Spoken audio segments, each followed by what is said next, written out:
നമസ്കാരം. ബിസിനസ് ഡയലോഗിലേക്ക് സ്വാഗതം.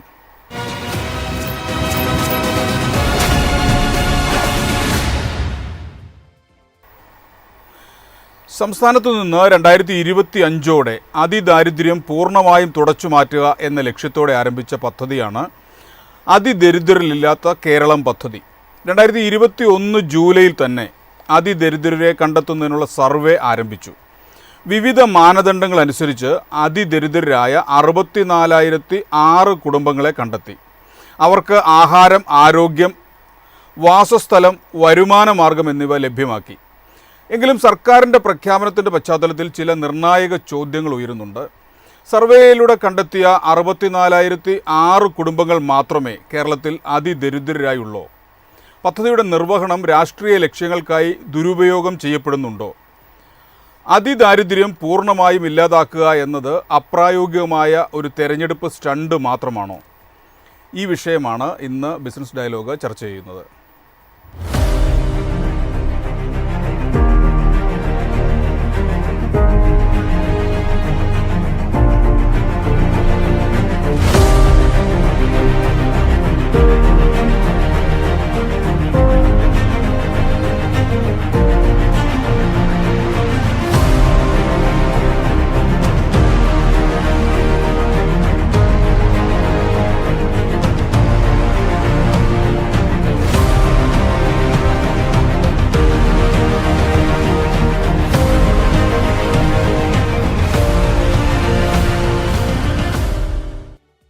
കേരളത്തിൻ്റെ ചരിത്ര പുസ്തകത്തിൽ പുതിയൊരു അധ്യായമാണ് ഇന്നത്തതോടുകൂടി തുറന്നിരിക്കുന്നത്. അതിദാരിദ്ര്യമില്ലാത്ത നാടായി ലോകത്തിനു മുന്നിൽ നാം ഇന്ന് ആത്മാഭിമാനത്തോടെ തല ഉയർത്തി നിൽക്കുകയാണ്. ഇത് പുതിയൊരു കേരളത്തിൻ്റെ ഉദയമാണ്.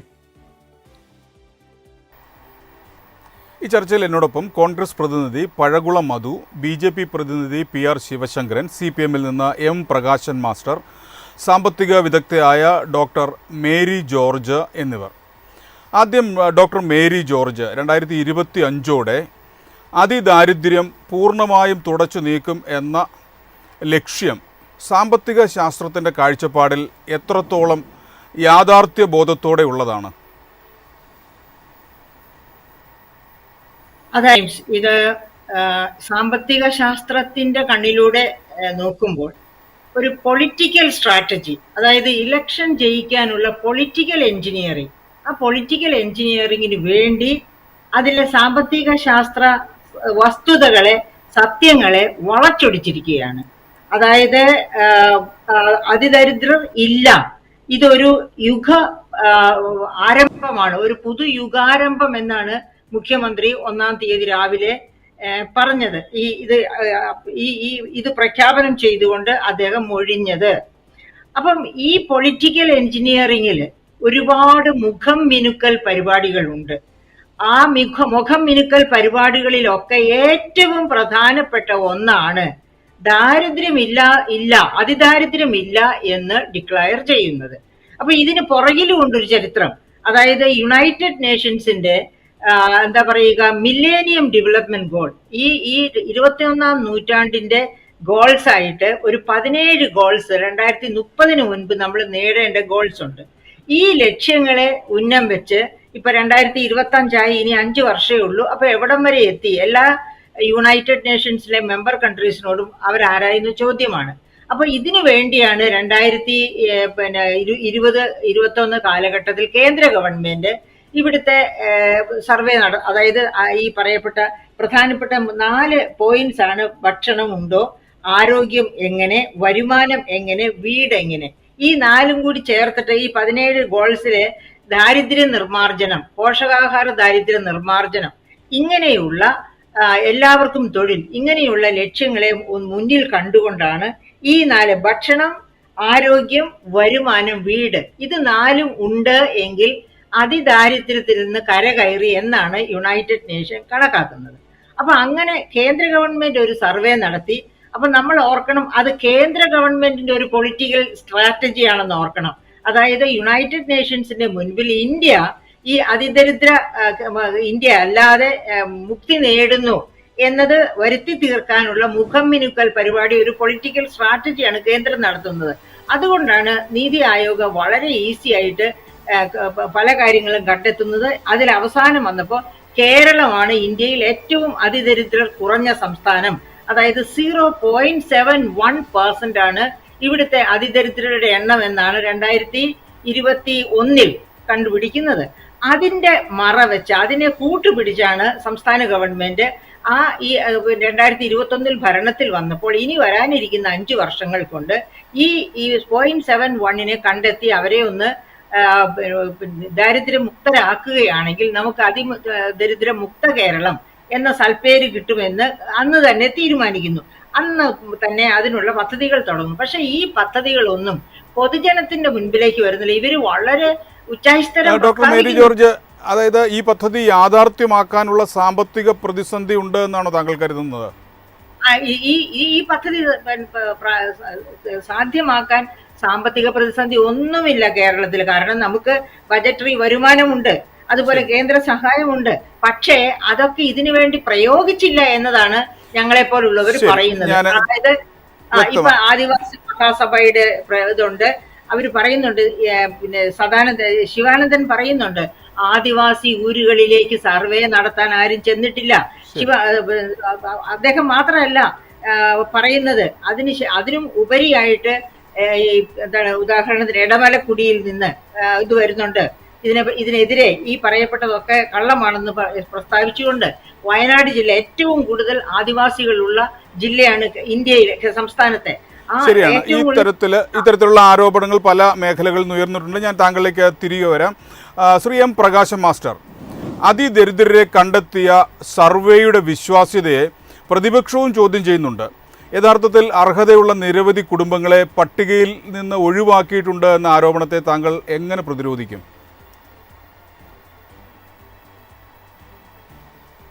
നിലപാട് സംബന്ധിച്ച് നമുക്ക് കഴിഞ്ഞ 9.5 വർഷക്കാലമായി കൃത്യമായ ബോധ്യമുണ്ട്. അത് ഏതെങ്കിലും പദ്ധതികളെയോ പരിപാടികളെയോ അതിൻ്റെ ഗുണദോഷ വിചിന്തനം നടത്തി നിലപാട് സ്വീകരിക്കുന്ന ഒന്നല്ല കേരളത്തിലെ പ്രതിപക്ഷം. അങ്ങനെ ആയിരുന്നുവെങ്കിൽ നിരവധി പദ്ധതികൾ, ഇപ്പോൾ നമ്മുടെ ഹൈവേ നിർമ്മാണം, K-4 പദ്ധതി, അതുപോലെ തന്നെ AI ക്യാമറ പദ്ധതി, അതുപോലെ ഒട്ടനവധി പദ്ധതികൾ ഇക്കാലത്ത് ഇടതുപക്ഷ ജനാധിപത്യ നേതൃത്വത്തിൽ നടന്നിട്ടുണ്ട്. പക്ഷെ ഓരോ പദ്ധതികളോട് പോലും വളരെ പ്രത്യക്ഷമായ നിലയ്ക്ക് ജനങ്ങൾക്ക് ഗുണമുണ്ടാക്കുന്ന പദ്ധതികൾ ഉൾപ്പെടെയുള്ള ഒരു പദ്ധതികളോടും സഹകരിച്ച ഒന്നല്ല കേരളത്തിലെ പ്രതിപക്ഷം. ക്രിയാത്മകമായ പ്രതിപക്ഷം എന്നുള്ള പങ്ക് ഒരിക്കലും കേരളത്തിലെ ഗവൺമെന്റ് നിർവഹിച്ചിട്ടേയില്ല. ഈ പശ്ചാത്തലത്തിൽ വേണം ഇത്തരം കാര്യങ്ങളെ സംബന്ധിച്ച് അവർ നടത്തുന്ന വിലയിരുത്തലുകളെ നമ്മൾ പരിഗണിക്കാം. ഇവിടെ നിതി ആയോഗിന്റെ കണക്കുകളെ അടിസ്ഥാനപ്പെടുത്തി വളരെ വിശദമായൊരു സർവേയിലൂടെയാണ് കേരളത്തിലെ അതിദരിദ്രമായ കുടുംബങ്ങളെ കണ്ടെത്താനുള്ള ഒരു പരിശ്രമം കേരളത്തിലെ ഗവൺമെന്റ് നടത്തിയത്. അതിൽ കൃത്യമായി കണ്ടെത്തിയ കുടുംബങ്ങളെ സംബന്ധിച്ച് എല്ലാമുള്ള കാര്യങ്ങൾ പരസ്യപ്പെടുത്തിയിട്ടുണ്ട്. അവരെ ഇവിടെ സൂചിപ്പിച്ചതുപോലെ വ്യത്യസ്തമായ പാരാമീറ്ററുകൾ, അവരുടെ ആരോഗ്യനില, അവർക്ക് ആവശ്യമായ ഭക്ഷ്യലഭ്യത, അവരുടേതായിട്ടുള്ള വരുമാനം, അവർക്കുള്ള വീട് ഉൾപ്പെടെയുള്ള കാര്യങ്ങൾ വെച്ചുകൊണ്ട് അവരെ അതിദാരിദ്ര്യത്തിൽ മോചിപ്പിക്കാനുള്ള 2 തരം പദ്ധതികൾ, മൈക്രോ പദ്ധതികളും അതുപോലെ മാക്രോ പദ്ധതികളും പ്രഖ്യാപിച്ചുകൊണ്ടാണ് കേരളത്തിലെ ഗവൺമെന്റ് ഇക്കാര്യത്തിൽ ഇടപെട്ടത്. ആ ഇടപെട്ടതിന്റെ ഫലമായിട്ട് ഓരോ രംഗത്തും വീട് നിർമ്മിച്ചതിന്റെ കണക്ക്, അതുപോലെ ജീവനോപാധി ഇല്ലാത്തവർക്ക് ജീവനോപാധി കൊടുത്ത കണക്ക്, ഇതെല്ലാം സംസ്ഥാന ഗവൺമെന്റ് പ്രഖ്യാപിച്ചിട്ടുണ്ട്. 2023-24 50 കോടിയും 24-25 50 കോടിയും 25-26 60 കോടി രൂപ ചെലവഴിച്ചുകൊണ്ടാണ് നമ്മുടെ നിരവധി സ്ഥാപനങ്ങളെ, കുടുംബശ്രീ, പഞ്ചായത്തുകൾ, നമ്മുടെ സർവീസ് സഹകരണ ബാങ്കുകൾ ഉൾപ്പെടെയുള്ള നിരവധി പൊതു സ്ഥാപനങ്ങളുടെ കൂടി പിന്തുണത്തോടെ സംസ്ഥാന ഗവൺമെന്റിന്റെ മുൻകൈയിൽ ഇവരെ ദാരിദ്ര്യമുക്തമാക്കാനുള്ള വലിയ നിരക്കുള്ള നടപടികൾ കേരളത്തിലെ ഗവൺമെന്റ് സ്വീകരിച്ചത്. ആ നടപടികളെ ഓരോ സമയത്തും അത് സംബന്ധിക്കുന്ന പരിശോധന നടത്തുന്നുണ്ട്. എത്രമാത്രം കാരണം ഇത് ഓരോ കുടുംബങ്ങൾക്കും വ്യക്തിപരമായിട്ട് തന്നെ പ്ലാനുകൾ തയ്യാറാക്കി അവരെ ദാരിദ്ര്യമുക്തമാക്കുക എന്നുള്ള പണി തദ്ദേശ സ്വയംഭരണ സ്ഥാപനങ്ങളുടെ മുൻകൈയിൽ നിർവഹിച്ചതാണ്. ഇവിടെ ഇപ്പോ പറയുന്ന പോലെ ആരും അറിയാത്തതല്ല, എത്രമാത്രം ജനകീയമായി നടന്ന മറ്റൊരു പദ്ധതി വളരെ വളരെ അപൂർവമാണ്. പിന്നെ നമ്മൾ പരിശോധിക്കേണ്ട ഒരു കാര്യം, എന്തുകൊണ്ടാണ് കേരളത്തിന് ഇങ്ങനെ ഒരു അതിദാരിദ്ര്യമുക്തമായ സംസ്ഥാനം എന്ന് പറയുന്ന മുദ്രാവാക്യം ഏറ്റെടുക്കാനാവുന്നത്? അത് മറ്റൊന്നും കൂടല്ല, കേരളം ഒരുപാട് കാലമായി നേടിയെടുത്ത വ്യത്യസ്ത മേഖലകളിലെ മുന്നേറ്റം കാരണമാണ്. ഇന്ത്യയിൽ ഏറ്റവും കൂടുതൽ ആയുർദൈർഘ്യമുള്ള നാട് കേരളമാണ്. ഏറ്റവും കുറച്ച് കുട്ടികൾ മരിക്കുന്ന നാട് കേരളമാണ്. അതിലേക്ക് രണ്ടാം ഘട്ടത്തിൽ ആ വിഷയത്തിലേക്ക് കടന്നു വരാം. ഞാൻ ശ്രീ പഴകുളം മധുവിലേക്ക് ഒന്ന് പോവുകയാണ്. ശ്രീ പഴകുളം മധു, നാടിന്റെ പട്ടിണി മാറ്റാനുള്ള ഒരു പദ്ധതിയെ കോൺഗ്രസ് എന്തുകൊണ്ടാണ് എതിർക്കുന്നത്? 64,000 പേർക്ക് ഏതെങ്കിലും ആനുകൂല്യം ഏതെങ്കിലും പേരിൽ കൊടുക്കാൻ തീരുമാനിച്ചാൽ പ്രതിപക്ഷം അതിനെ എതിർക്കേണ്ടതായിട്ടില്ല. എന്ത് നടത്തിയാലും അതിനെല്ലാം ഒരു തട്ടിപ്പ്, ഒരു അടവ് നയം, ഒരു വികലമായ സമീപനം അത് ഈ ഗവൺമെന്റിന്റെ മുഖമുദ്രയാണ്.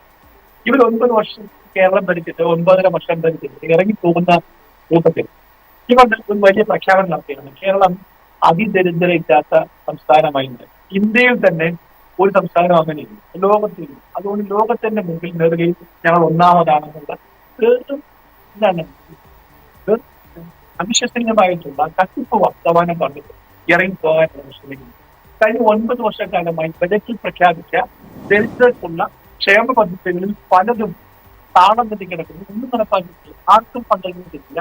അങ്ങനെയുള്ള ഒരു ഗവൺമെന്റ് ആദിവാസി, സാധാരണക്കാർ, വീടില്ലാത്തവർ, അകത്തിട്ട് പെൻഷൻകാർ, ഒട്ടേറെ ജനവിഭാഗങ്ങൾ ദുരിതത്തിലേക്ക് തള്ളിയിട്ട ഒരു ഗവൺമെന്റാണ് ഈ ഫീഡ്ബാക്ക് പറഞ്ഞു മുൻപോട്ട് പോകുന്നത്.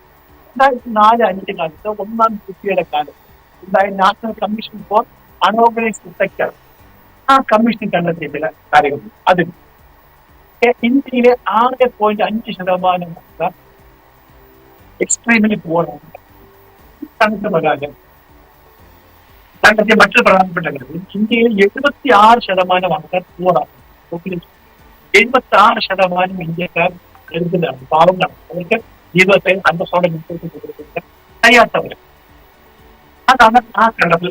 അതിന്റെ അടിസ്ഥാനത്തിലാണ് നമുക്കറിയാം ഈ രാജ്യത്തെ NFSA, national food security act തന്നെ 2013 ആയിരുന്നു. ആ ആക്ട് പ്രകാരം 5.92 ലക്ഷം ആൾക്കാർ കേരളത്തിൽ അന്ത്യോദയ അന്യയോജന പദ്ധതി പ്രകാരം റേഷൻ ലഭിക്കുന്നവരായി. അവർ ഈ രാജ്യത്ത് അതിദരിദ്രരല്ല എന്ന് കണ്ടെത്തി.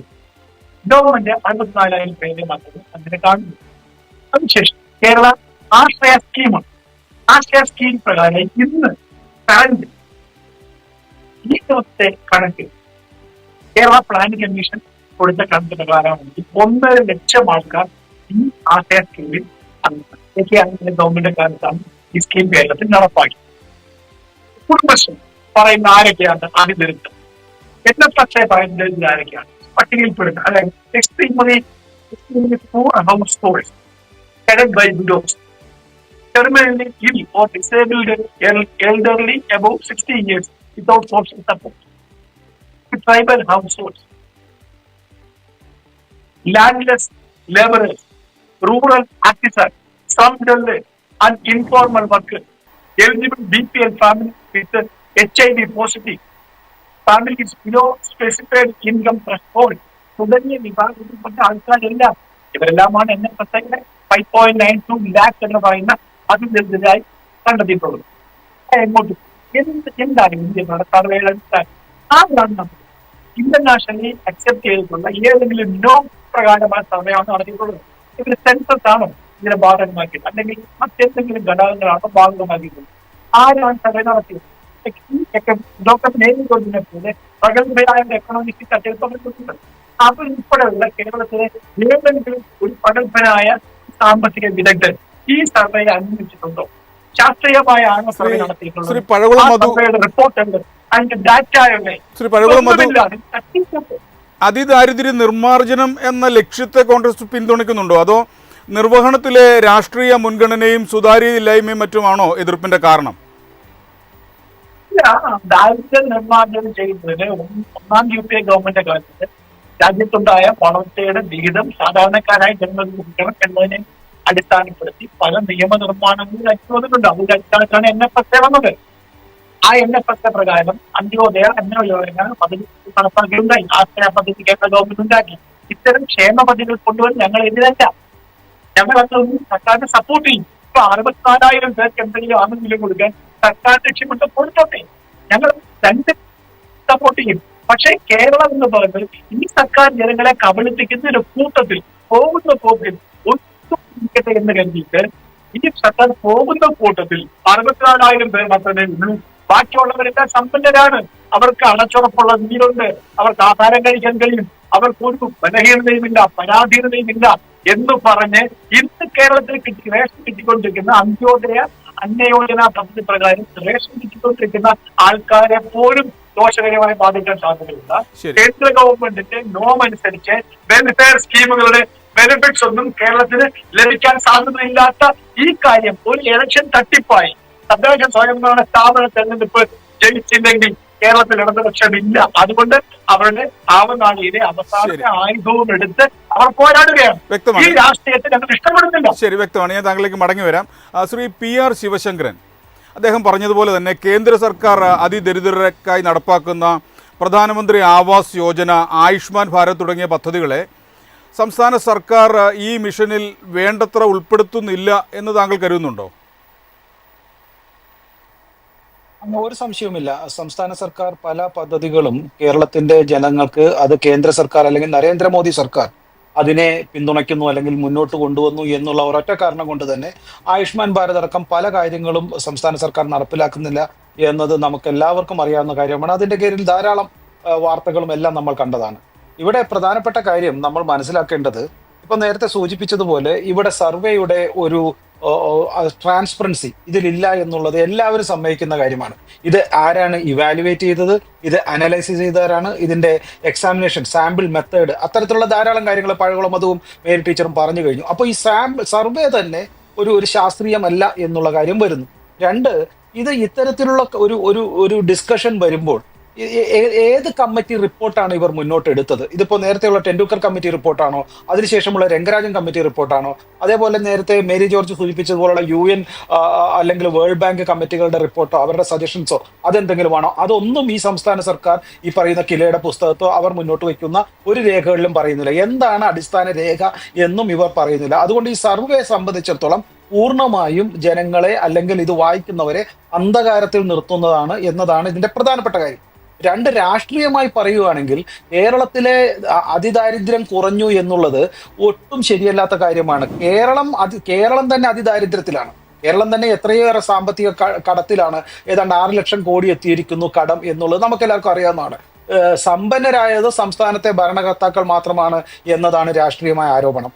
പ്രധാനപ്പെട്ട അടുത്ത കാര്യം, നേരത്തെ ചോദിച്ചതുപോലെ ഇതൊരു മൾട്ടി ഡയമെൻഷണൽ ദാരിദ്ര്യം, അതാണല്ലോ ദാരിദ്ര്യമുക്ത, മൾട്ടി ഡയമെൻഷണൽ കാൽക്കുലേഷൻ ആണ്. അങ്ങനെയാണെങ്കിൽ ഇത് വെറും ഭക്ഷണത്തിന്റെ കാര്യം മാത്രമല്ല. ഇവിടെ നേരത്തെ സൂചിപ്പിച്ചതുപോലെ ഭക്ഷണം, അതുപോലെ തന്നെ പാർപ്പിടം, ആരോഗ്യത്തിന് വേണ്ടിയിട്ടുള്ള മരുന്ന്, വിദ്യാഭ്യാസം, ഇത്തരത്തിലുള്ള പല കാര്യങ്ങളും ഒരു അതിദരിദ്ര നിർമ്മാർജ്ജനത്തിന്റെ ഭാഗമായിട്ട് ഇന്ന് UN അടക്കമുള്ള ആളുകളും എല്ലാവരും അംഗീകരിച്ചിട്ടുണ്ട്. സംസ്ഥാന സർക്കാർ അതുകൂടി അംഗീകരിച്ചിട്ടാണോ ഈ തരത്തിലുള്ള ദാരിദ്ര്യ നിർമ്മാർജ്ജനത്തിന്റെ കാര്യത്തിൽ മുന്നോട്ട് വന്നത് അല്ലെങ്കിൽ ഈ പ്രഖ്യാപിച്ചത്? നമുക്കറിയാമല്ലോ, സംസ്ഥാനത്തെ പല ആശുപത്രികളും മരുന്നില്ല എന്നുള്ളത് കൊണ്ട് മാത്രമല്ല, കുടിവെള്ളമില്ല എന്നുള്ളത് കൊണ്ട് പൂട്ടിയിട്ട ജില്ലാ ആശുപത്രികളും അതുപോലെ തന്നെ മെഡിക്കൽ കോളേജുകളും ഉണ്ട് ഇതിനകത്ത്. സംസ്ഥാനത്തെ മറ്റൊരു ഏറ്റവും പ്രധാനപ്പെട്ട ഒരു ദാരിദ്ര്യ മേഖലയെ അട്ടപ്പാടിയില് അരിവാൾ രോഗം ബാധിച്ച കുട്ടികൾക്ക് മരുന്നില്ലാണ്ട് 13 പേർ മരിച്ചു. അപ്പൊ ഇത്തരം കാര്യങ്ങൾ ജനങ്ങളുടെ മുന്നിലുണ്ട്. അപ്പൊ മരുന്നില്ലാണ്ട് മരിക്കുന്നു, കുടിവെള്ളമില്ലാണ്ട് പൂട്ടിയിടുന്നു. ഇത്തരം ആശുപത്രികൾ 200ഓളം സ്കൂളുകൾ പൂട്ടിയിട്ടു എന്ന് പറഞ്ഞിട്ട് 11/8/2025 സംസ്ഥാന സർക്കാരിനെതിരെയുള്ള ഒരു കൃത്യമായ ഉത്തരം പാർലമെന്റിൽ വന്നിരിക്കുന്നു. 200ഓളം സ്കൂൾ, 203 സ്കൂളുകൾ പൂട്ടിക്കഴിഞ്ഞു. വിദ്യാർത്ഥികൾ പലയിടത്തും സ്കൂൾ പോകാനില്ല, കുട്ടികൾ പഠിക്കുന്നില്ല. ഇതെല്ലാം ഇത്തരം ദാരിദ്ര്യ മേഖലയുടെ ഒരു ഭാഗമായിട്ട് തന്നെ നമ്മൾ കണക്കാക്കണം. ഇതും അതിദാരിദ്ര്യത്തിന്റെ മേഖല തന്നെയാണ്. ഒരു കാര്യം കൂടി പറയാൻ ആഗ്രഹിക്കുന്നു, ഞാൻ സമയം കൂടുതൽ ദീർഘിപ്പിക്കുന്നില്ല. ശ്രീ മേരി ജോർജിനെ കുറിച്ച് ഞങ്ങൾക്കൊക്കെ വലിയ അഭിപ്രായമുണ്ട്. പക്ഷേ കേന്ദ്ര സർക്കാരിനെ കുറിച്ച് മാഡം പറഞ്ഞതിൽ ചില പിശകുകളുണ്ട്. കേന്ദ്ര സർക്കാർ ഒരു രാഷ്ട്രീയ ലാഭത്തിന് വേണ്ടിയിട്ട് നടത്തിയ ഒരു സർവേ ആയിരുന്നില്ല അത്. ഈ പറയുന്ന വേൾഡ് ബാങ്ക് 2011-12 16.2% ഉണ്ടായിരുന്ന അതിദാരിദ്ര്യം അത് 22-23 2.3 ആയി എന്നുള്ളത് വേൾഡ് ബാങ്കിന്റെ സർവേ റിപ്പോർട്ട് ഉണ്ട്. അത് ഹയർ ത്രഷ് ഹോൾഡ് വെറും 5.3 ആകുമ്പോൾ അത് 2.5 ആവുമ്പോൾ അതിനേക്കാൾ കുറവുണ്ട്. മൾട്ടി ഡയമെൻഷണൽ ഇത് പ്രകാരം 415 മില്യൺ ആളുകൾ പോയി എന്ന് UN മറ്റൊരു സർവേ പറയുന്നു. അതിലെ 51.1%, 2011 ഉണ്ടായിരുന്നത് 2020-23 ആയപ്പോൾ 16.4 എന്നുള്ള കണക്കും UN ഉണ്ട്. അതുകൊണ്ട് നീതി ആയോഗ് എന്തെങ്കിലും കുക്കഡപ്പ് സ്റ്റോറി ഉണ്ടാക്കിയതല്ല. കേന്ദ്ര സർക്കാരിന്റെ കണക്കുകളെ സപ്പോർട്ട് ചെയ്യുന്ന വേൾഡ് ബാങ്കിന്റെയും UN റിപ്പോർട്ടുകളുണ്ട്. അതുകൊണ്ട് കേന്ദ്ര സർക്കാരിനെ അല്ല കുറ്റം പറയേണ്ടത്, ഇവിടുത്തെ സംസ്ഥാന സർക്കാർ നടത്തുന്ന പദ്ധതികളിൽ, സർവേകളിൽ അതിന്റെ വേണ്ടത്ര ഇവാലുവേഷനോ അനാലിസിസോ ഒരു ട്രാൻസ്പെറൻസിയോ ഉണ്ടായിരുന്നില്ല എന്നുള്ളത് കൊണ്ട് കേന്ദ്രത്തിനെയും കുറ്റം പറയരുത് എന്നുകൂടി ഞാൻ പറയാൻ ആഗ്രഹിക്കുന്നു. അപ്പൊ ഇവിടെ പ്രധാനപ്പെട്ട പറഞ്ഞു ശ്രീ M പ്രകാശം മാസ്റ്റർ, പദ്ധതിയുടെ നിലവിലെ കണക്കുകളും റിപ്പോർട്ടുകളും യാഥാർത്ഥ്യവുമായി എത്രമാത്രം യോജിക്കുന്നതാണ്? അതിദരിദ്രരില്ലാത്ത സംസ്ഥാനം എന്ന അവകാശവാദം തന്നെ തട്ടിപ്പാണെന്നാണ് പ്രതിപക്ഷ നേതാവ് പറയുന്നത്. എന്താണ് മറുപടി? വളരെ വിശദമായ നിലയിലുള്ള ഒരു പരിശോധനയിലൂടെയാണ് കേരളത്തിലെ അതിദാരിദ്ര്യമുള്ള ആളുകളുടെ എണ്ണം ഈ കേരളത്തിൽ കണക്കാക്കിയത്. അതിനുവേണ്ടിയുള്ള സംവിധാനം ജനകീയമായിരുന്നു. കോൺഗ്രസ് അതിനകത്ത് പങ്കെടുത്തില്ല എന്നുള്ളത് ജനകീയമല്ലാതെ ഇപ്പൊ അതിന്റെ സംവിധാന സമിതിയാണ് 100 അംഗങ്ങളുള്ള സംസ്ഥാന മാസ്റ്റർ ടീമാണ് ഇതിനെ നിയന്ത്രിച്ചത്. ഓരോ ജില്ലയിലുമുള്ള ജില്ലാതല RPമാർ, അവർ ജില്ലകളിലാകെ 650 പേരുണ്ട്.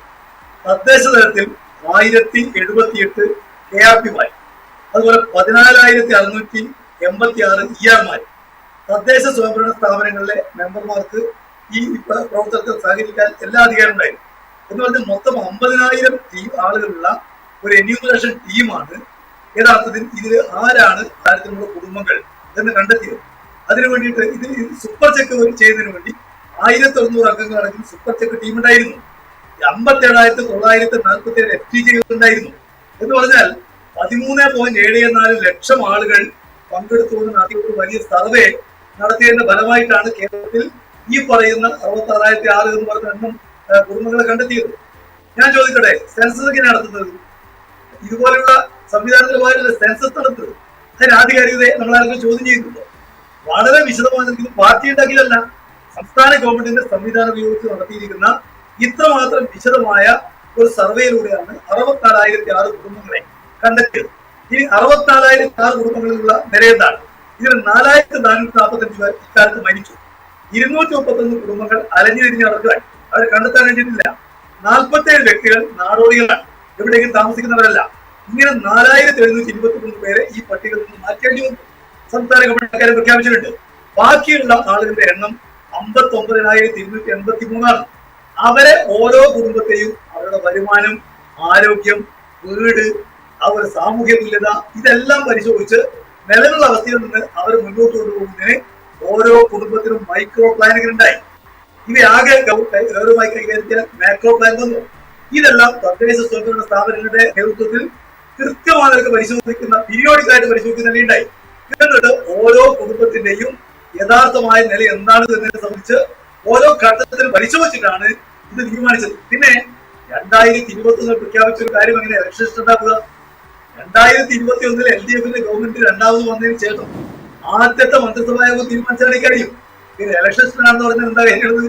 കഴിഞ്ഞ 4.25 കൊല്ലക്കാലം നടന്ന നിരന്തരമായ പ്രവർത്തനം, അതിന്റെ ഫലമായിട്ടാണ് ഓരോന്നും പരിശോധിച്ച് യഥാർത്ഥത്തിൽ ദാരിദ്ര്യമില്ലാത്ത ഒരു സംസ്ഥാനമാണെന്ന് കണ്ടെത്തിയത്. അങ്ങനെ നടന്നിരിക്കുന്ന ഒരു നീക്കത്തെ ഇപ്പോ അത് ചില ദൗർബല്യം കിട്ടുന്നതിനെ വെക്കുക. ആ ദൗർബല്യങ്ങളെ വെച്ചുകൊണ്ട് നടന്ന കാര്യങ്ങളെ അംഗീകരിക്കണ്ടേ? അത് അംഗീകരിക്കാൻ കോൺഗ്രസിൽ ഉൾപ്പെടെയുള്ള രാഷ്ട്രീയ പാർട്ടികൾക്ക് അങ്ങനെ ഒരു കാഴ്ചപ്പാടുണ്ടാവട്ടെ. ദാരിദ്ര്യം നിർമ്മാണത്തിന് ഒരു അന്യായമാണ്.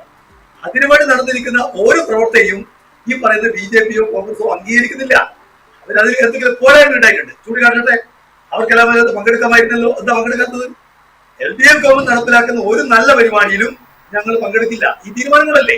അതുകൊണ്ട് ഇത് എന്തെങ്കിലും പോരായ്മയുണ്ടായി, അത് തീർച്ചയായിട്ടും ചൂണ്ടിക്കാട്ടാൻ അധികാരം ചൂണ്ടിക്കാട്ടണം. അല്ലാതെ 10,000കണക്കിന് ആളുകളെ ദാരിദ്ര്യം മുക്തമാക്കിയ ഒരു പദ്ധതി അതെന്തോ അന്യായമായി പോയി എന്ന് പറയുന്നത് വസ്തുതയുമായിട്ട് യാതൊരു ബന്ധമില്ലാത്തതാണ്. പിന്നെ എന്തുകൊണ്ട് കേരളത്തിൽ ഇത് വെറുതെ സാധിക്കുന്നില്ല. കേരളം നേരത്തെ നേടിയ നേട്ടങ്ങളുണ്ട്. ഇപ്പോ വലിയ ദാരിദ്ര്യമുള്ള കുടുംബങ്ങൾ നിങ്ങളെല്ലാം പരിധിയിൽ എത്രയുണ്ട്? ഇവിടെ ഇപ്പൊ ചർച്ച ചെയ്യുമ്പോൾ BJP ആൾ പറഞ്ഞല്ലോ, കേരളത്തിലെ ആരോഗ്യരംഗം, കേരളത്തിലെ സ്കൂളുകൾ. ഞാൻ ചോദിക്കട്ടെ, പിന്നിട്ട് പോയ 9 കൊല്ലക്കാലം കേരളത്തിൽ സ്കൂളുകൾ മുന്നേറിയതുപോലെ രാജ്യത്ത് എവിടെ മുന്നേറ്റം ഉണ്ടായി? ഇപ്പോ ഈ ചർച്ചയിൽ പങ്കെടുക്കുന്ന ആളുകൾക്ക് ഉൾപ്പെടെ അവരുടെ തൊട്ടുള്ള ആതുരാലയങ്ങളെ ഒന്ന് പരിശോധിക്കുക. PSC ആവട്ടെ, താലൂക്ക് ആശുപത്രി ആവട്ടെ, ജില്ലാ ആശുപത്രി ആവട്ടെ, അല്ലെങ്കിൽ സ്കൂളുകളാവട്ടെ, ഞാൻ ഉറപ്പിച്ചു പറയും, ഒരൊറ്റ സ്ഥാപനവും ഈ 9.5 കൊല്ലക്കാലം കൊണ്ട് മെച്ചപ്പെടാത്ത ഒരു സ്ഥാപനമില്ല. ഞങ്ങൾ കേൾക്കുന്ന കേരളത്തിലെ എല്ലാ പ്രേക്ഷകർക്കും അറിയാം, അവരവർ ജീവിക്കുന്ന പ്രദേശത്തുള്ള ആശുപത്രി മെച്ചപ്പെട്ടിട്ടുണ്ട്, അവിടെയുള്ള വിദ്യാലയങ്ങൾ മെച്ചപ്പെട്ടിട്ടുണ്ട്, അവിടെയുള്ള റോഡുകൾ മെച്ചപ്പെട്ടിട്ടുണ്ട്. അതെല്ലാം നമുക്ക് അനുഭവവേദ്യമാണ്. അതുകൊണ്ട് കോൺഗ്രസിന്റെയോ ലീഗിന്റെയോ ആളുകൾ ഒന്നും നടന്നില്ല. ശരി, വ്യക്തമാണ്. ഞാൻ താങ്കളിലേക്ക് മടങ്ങി വരാം. ഡോക്ടർ മേരി ജോർജ്, സംസ്ഥാനത്തെ ദരിദ്രമുക്തമാക്കാനുള്ള ഒരു ഗവൺമെന്റിന്റെ നടപടികളെ ഈ തരത്തിൽ വിമർശിക്കേണ്ടതുണ്ടോ എന്നാണ് ചോദ്യം. അതായത് പ്രകാശൻ മാസ്റ്റർ പറയുന്നത് സത്യസന്ധമായിട്ടാണെങ്കിൽ ഞങ്ങൾ പൂർണ്ണമായിട്ട്, എനിക്ക് തോന്നുന്നു BJPയോ കോൺഗ്രസോ ഒരു കാരണവശാലും തെറ്റാണ് എന്ന് പറയില്ല. പക്ഷേ ഈ കണ്ടെത്തലുകൾ വളരെ അപക്വമാണ് എന്നുള്ളത് കൊണ്ട് വെറുതെ ഇരിക്കും. പ്രകാശൻ മാസ്റ്ററെ നോക്കൂ, CK ജാനു കഴിഞ്ഞ ദിവസം പത്രത്തിൽ എഴുതിയത് നിങ്ങൾ കണ്ടോ? 5 വർഷമായി ആദിവാസി കുട്ടികൾ ഈ ഗ്രാന്റ്, എഡ്യൂക്കേഷൻ ഗ്രാന്റ് കിട്ടാത്തത് കൊണ്ട് വീട്ടിൽ പോയിരിക്കുന്നു, സ്കൂളിൽ പോകാതെ. മനോരമയിൽ വന്ന ഒരു വാർത്തയാണ്, അത് നോക്കുക. പോട്ടെ, മിനിങ്ങാന്ന് ഹിന്ദുവിൽ വന്ന ഒരു വാർത്ത, അത് ഞാൻ പറയട്ടെ. 15 വർഷമായി എടമലക്കുടി ഒരു ആദിവാസി പഞ്ചായത്തായി, കേരളത്തിലെ ആദ്യ ആദിവാസി പഞ്ചായത്തായിട്ട് ഡിക്ലെയർ ചെയ്തത് November 1 എടമലക്കുടി പഞ്ചായത്ത്.